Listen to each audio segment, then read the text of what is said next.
Yesterday I just now seen Mortal Kombat 2 on the theater, started at 1 p.m.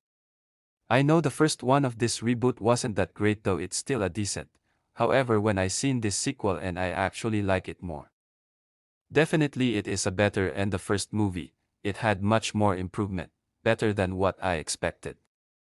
What I love the plot is all about Johnny Cage where Raiden needed help for the chaotic champions of Earth realm by the order of next threat Shao Kahn to change the fate of their realms.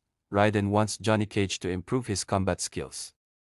I thought Karl Urban is miscasted for this role but he actually did nail it for what he got. Johnny Cage did really the whole show and I love how he got a funniest moments when he doesn't want to involved in champions. Johnny Cage will always be the best character in Mortal Kombat universe yet he's my favorite character when I did play Mortal Kombat X on my PS4 back in my past for the first time. And I'm glad this movie shift away from boring character Cole Young after the first one, until fans celebrate his fate. Shao Kahn did carry this show again and doesn't get done dirty by the next direction. I actually like his new mask. It really terrified me to look at his eyes and his voice was so deep due to his abuse of power for Earthrealm.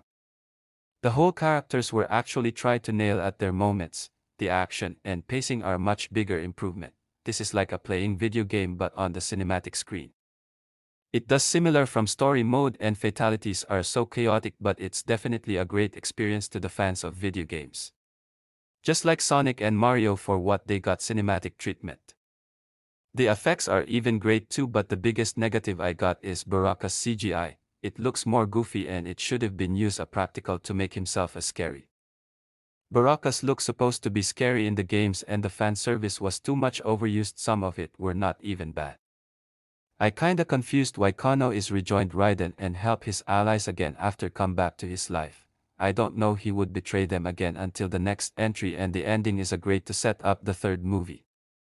For me the best part is Scorpion, he always be my character of my life and it's nice to see him again when he was returned to confront against by Han known as Noob Saibot.